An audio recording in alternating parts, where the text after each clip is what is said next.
बूढ़ा गब्बर शेर गरीब होने के बाद भी हमेशा जानवरों की मदद किया करता था। गब्बर के साथ उसका बेटा शौर्य भी रहता था और वो बिल्कुल भी चालाक नहीं था। एक बार रात के समय में शौर्य और गब्बर गुफा पर ही सो रहे थे। तभी गब्बर को एक सपना आता है कि एक बहुत बड़ी ऊंची पहाड़ी पर हीरो की जादुई शक्तियों वाली एक मणि रखी हुई है। उस मणि से अलग अलग तरह की रोशनी निकल रही है और उसके पास एक चील खड़ी है। यही है वो जादुई मणि जो तुम्हें मालामाल कर सकती है। इस मणि से तुम चाहे जितना भी हीरे मोती निकाल सकते हो। और मुझे पता है गब्बर, तुमने पूरी जिंदगी जानवरों की मदद करने में गुजार दी, तुम ही इसके हकदार हो। ये मणि बहुत शक्तिशाली है, लेकिन याद रखना अगर ये किसी बुरे जानवर के हाथ लगी तो जंगल को तबाह कर सकती है। इससे पहले ये किसी बुराई के कब्जे में आए तुम्हें इसे यहाँ से ले जाना होगा। तभी गब्बर की आँख खुलती है और वो झट से उठ जाता है। सुबह में वो अपने सपने की सच्चाई अपने बेटे शौर्य को बताता है। ऐसी बात है पिताजी, तो आपको वहाँ जाकर देखना चाहिए। हाँ बेटा, लेकिन इस बारे में तुम्हें किसी से कुछ नहीं कहना है। गब्बर अब उस जादुई मणि को खोजने के लिए निकल पड़ता है। इधर शौर्य अपने दोस्त बाघ के साथ जंगल की ताजी हवाओं का आनंद ले रहा था। अरे भाई, आज हमारे जंगल का मौसम बहुत प्यारा है, लेकिन कल मैंने तुम्हारे पिताजी को काली घाटी की तरफ जाते देखा। यार, वहाँ का मौसम तो बहुत गर्मी का है। वो वहाँ क्या करने गए हैं? अरे वो दरअसल काली घाटी की पहाड़ी पर पिताजी को एक काली मणि हासिल होगी। कहते हैं वो मणि कुछ भी कर सकती है। खैर छोड़ो यार, तुम पिताजी जाने, उनका काम जाने, वो खुद अपने काम को अंजाम देंगे। शौर्य बातों ही बातों में उसके पिता के सपने की सारी सच्चाई बता देता है। उधर गब्बर उस ऊंची पहाड़ी तक पहुंच जाता है जहां वो मणि रखी हुई मिलती है। मेरा सपना तो सच निकला। अब ये मणि मेरी जिम्मेदारी है। मैं इसकी रक्षा करूंगा और इससे हमेशा जानवरों की मदद करूंगा। तब गब्बर उस मणि को लेकर अपनी गुफा पर पहुंच जाता है और गब्बर ने मणि से ढेर सारे पैसे, सोने, हीरे और बहुत कुछ इकट्ठा कर लिया। और गब्बर ने सारे जानवरों में सोने, हीरे और बहुत सारी चीजें बांट दी और इस तरह गब्बर गरीब जानवरों की मदद करने लगा। उधर ये सब शौर्य का दोस्त बाघ देख रहा था। वो ये सब समझ जाता है कि ये सब उस मणि की ही ताकत है। तब बगीरा शौर्य के पास आता है। शौर्य भाई, पूरा जंगल उस मणि से दिए गए हुए हीरे और पैसे से खुशहाल है, और एक तुम हो गब्बर के बेटे होने के बावजूद भी दर दर ठोकरे खा रहे हो। अगर तुम वो मणि हासिल कर लोगे तो पूरा जंगल तुम्हारा गुलाम होगा मेरे भाई। भाई, मैं भी चाहता हूँ कि मैं बहुत अमीर बनूं, पूरे जंगल पर मेरा राज हो, लेकिन वो मणि हम हासिल करेंगे कैसे? तब बगीरा शौर्य के साथ मिलकर एक प्लान बनाता है और उसे एक सुनसान जगह पर ले जाकर कैद कर देता है। देखना शौर्य, अब थोड़ी ही देर में वो मणि तुम्हारे कब्जे में होगी। तब बगीरा अपने एक सिपाही से कहता है, जाओ, जाकर गब्बर से कहना अगर 2 घंटे में वो मणि बरगद के पेड़ के नीचे ना रखी तो उसके बेटे को हम जान से मार डालेंगे। बाघ मानव गब्बर के पास आकर उसे सब कुछ ऐसे ही बता देता है। महाराज, अगर आपने वो मणि 2 घंटे के अंदर उनको नहीं दी तो तुम अपने बेटे को खो दोगे। और हाँ, मणि रखकर तुम अपनी गुफा पर आ जाना, फिर वो थोड़ी ही देर बाद तुम्हारे बेटे को वापस भेज देंगे। अब गब्बर बहुत परेशान हो गया था। वो कुछ नहीं कर सकता था और फिर गब्बर वो मणि बरगद के पेड़ के नीचे रख आता है। वो अपने बेटे का गुफा पर आकर इंतजार करने लगता है, लेकिन बहुत समय इंतजार करने के बाद भी उसका बेटा शौर्य नहीं लौटा। तो वो उस पेड़ के पास ही पहुँच गया। वहाँ गब्बर ने देखा कि उसका बेटा खून से लथपथ पड़ा हुआ था और वो मणि भी वहाँ नहीं थी, क्योंकि मणि बगीरा ने धोखे से उठा ली थी और शौर्य को भी मार डाला था। इससे पहले बगीरा जंगल पर कहर मचाता कि तभी शौर्य के पास उस चील की आत्मा उतरती है जिसने गब्बर को वो मणि दी थी। वो शौर्य का पुनर्जन्म कर देती है और उसे बहुत बड़ा विशाल शरीर भी देती है। शौर्य अपनी ताकत से उस बगीरा तक पहुंच जाता है और उसका अंत कर देता है और उस मणि की जादुई शक्तियों से जंगल के जानवरों की मदद करने लगता है और फिर सभी जानवर हंसी खुशी रहने लगते हैं।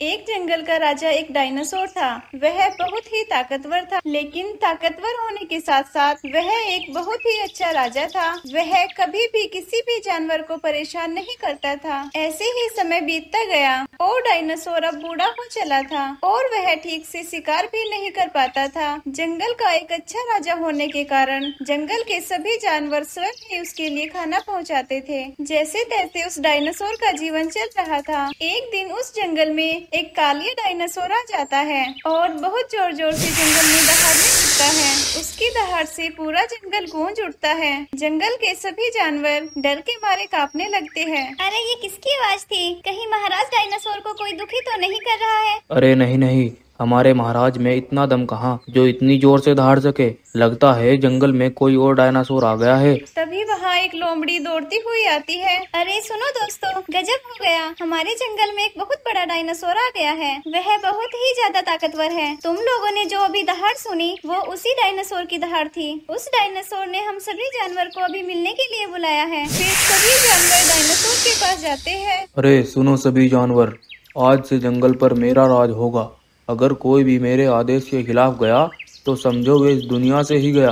यह कहकर अब डायनासोर वहाँ से चला जाता है। सभी जानवर उसकी बातों से बहुत ज्यादा परेशान हो जाते हैं। अरे अब क्या होगा? ये डायनासोर तो बड़ा ही खतरनाक है। इसके सामने तो महाराज डायनासोर भी नहीं टिक पाएंगे। फिर भी हमें महाराज डायनासोर को सारी बात बता देनी चाहिए। सभी जानवर महाराज डायनासोर के पास जाते हैं और उनको सारी बात बता देते हैं। अच्छा, तो ये बात है। अभी भी मैं इतना बूढ़ा नहीं हुआ कि मैं अपने जंगल के जानवरों की रक्षा नहीं कर सकूं। उस डायनासोर की इतनी हिम्मत कि मेरे जंगल के जानवरों पर रौब जमाए। तुम चिंता मत करो, मैं आज उसको सबक सिखा के रहूंगा। फिर महाराज डायनासोर उस शैतान डायनासोर के पास पहुंच जाता है। तुम्हारी हिम्मत कैसे हुई मेरे जंगल के जानवरों को डराने की? मैं बूढ़ा हो गया हूँ तो क्या हुआ, मैं अभी भी तुम्हें धूल चटा सकता हूँ। अरे ओ डायनासोर, क्यों अपना बुढ़ापा खराब करना चाहता है? जा चला जा यहाँ से, नहीं तो तेरी एक दो हड्डी टूट गई तो मुझे मत कहना।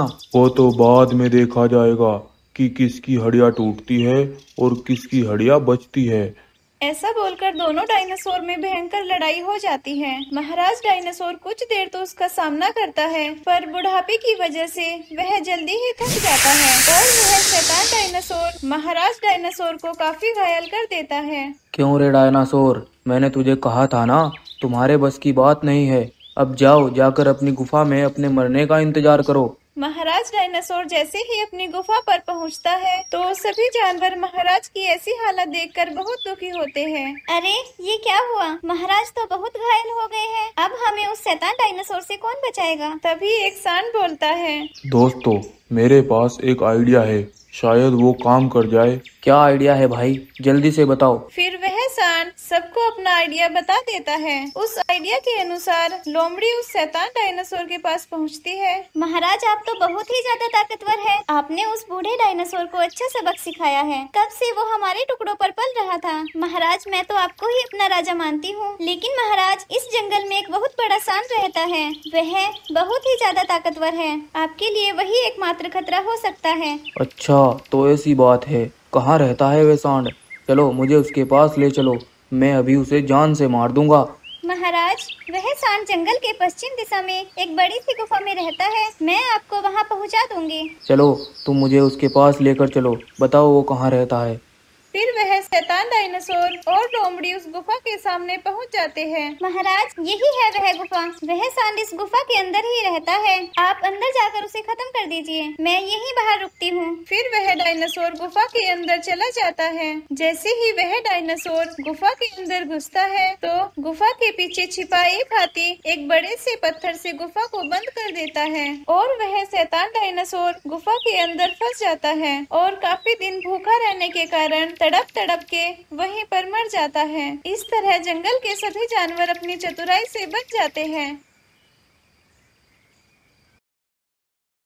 में बहुत सारे रंगीन बाग रहा करते थे। उनके अंदर बहुत सी शक्तियाँ थी। किसी के अंदर आग की शक्तियाँ, तो किसी के अंदर पानी की शक्तियाँ और किसी के अंदर वायु की शक्तियाँ थी। वो सारे बाग बड़े जालिम थे। वो उन शक्तियों से सारे जानवरों को परेशान किया करते थे। ओए सुन भालू, आज तुम जाकर मेरे लिए ताजा ताजा हिरन का मांस लेकर आओ। अगर तुमने ऐसा नहीं किया तो मैं तुम्हें जिंदा नहीं छोड़ूंगा। तुम सभी जानवरों को डरा धमका कर अपना काम करा लेते हो, लेकिन मैं तुम्हारे लिए किसी भी जानवर की जान नहीं लूंगा। तुम्हारी इतनी मजाल, मैं तुम्हें जिंदा नहीं छोड़ूंगा। तब वो बाघ अपनी आग की शक्तियों से भालू पर हमला करके उसे जलाकर मार देता है। और ऐसे ही जो भी जानवर उनकी बात नहीं मानता था तो वह उन्हें भी तड़पा तड़पा कर मार देता था। एक बार उन रंगीन बाघों के जंगल में एक सफेद रंग का शेर घुस आता है। वह सफेद शेर उन रंगीन बाघों से अपने पिता और अपने पिता के सिपाहियों का बदला लेने के लिए आया था। दरअसल आज से 10 वर्ष पहले वृंदावन के जंगल में रघु नाम का एक शेर अपने बेटे बगीरा के साथ जंगल में खुशी से रहता था। रघु शेर की एक रंगीन शेरों की सेना थी जो बहुत ताकतवर थी। यह ताकत इसीलिए थी क्योंकि उन सभी शेरों के अंदर अलग अलग तरह की शक्तियाँ थी। वह अपनी सभी शक्तियों से जंगल के सभी जानवरों की मदद किया करते थे।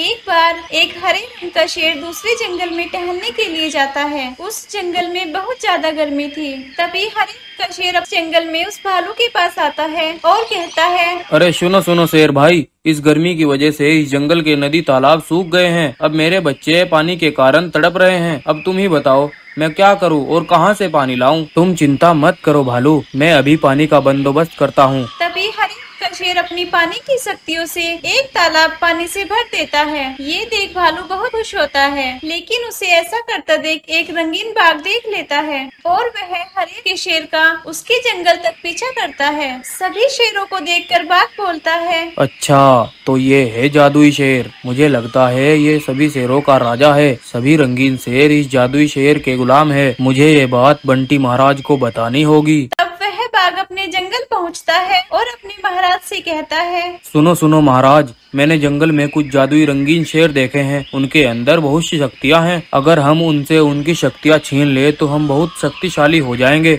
यह सुनकर बंटी बाघ बहुत ज्यादा लालच में आ जाता है। तब वह अपनी रंगीन सेना को लेकर उनके जंगल में पहुंचता है। वह पूरे दिन सबसे छिपकर पूरे जंगल की निगरानी करता है और रात के समय बाघ देखता है वह सभी शेर अपनी शक्तियों को एक मनी के अंदर रख देते हैं। दरअसल वो हर रोज ऐसा ही करते थे क्योंकि रात के समय वो शक्तियाँ काम नहीं करती थी, इसीलिए वह सारी शक्तियों को एक जगह इकट्ठा कर देते थे। यह सब देख बंटी बाघ बहुत ज्यादा खुश हो जाता है। अरे वाह, अब तो मजा आ गया। अब हम आसानी से इन शक्तियों को हासिल कर सकते हैं। हा हा हा। तब सभी रंगीन शेर वहाँ से चले जाते हैं। तब रघु शेर को अकेला पाकर बाघ उस पे हमला करके उसे जान से मार देता है और रघु को मारकर उस मनी को अपने साथ ले जाता है। ये सब गुफा में खड़ा बगीरा सब देख रहा था, लेकिन वो डर के मारे कुछ भी नहीं कर पाता। और आज बगीरा उसी का बदला लेने रंगीन बाघों के जंगल में पहुँचता है। अच्छा तो ये है रंगीन बाघों का राजा बंटी। आज रात में इनसे शक्तियाँ छीन कर ही रहूंगा।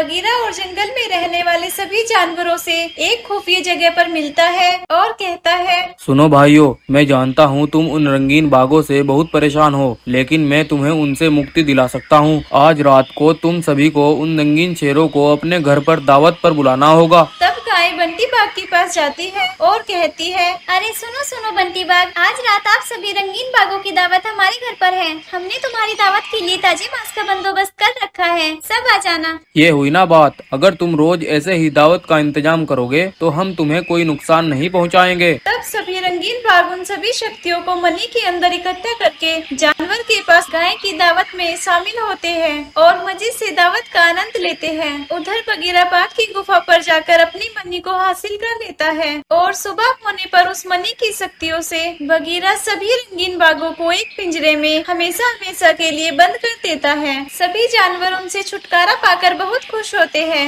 और उसके बाद बगीरा और जंगल के सभी जानवर हंसी खुशी से जंगल में रहने लगते हैं।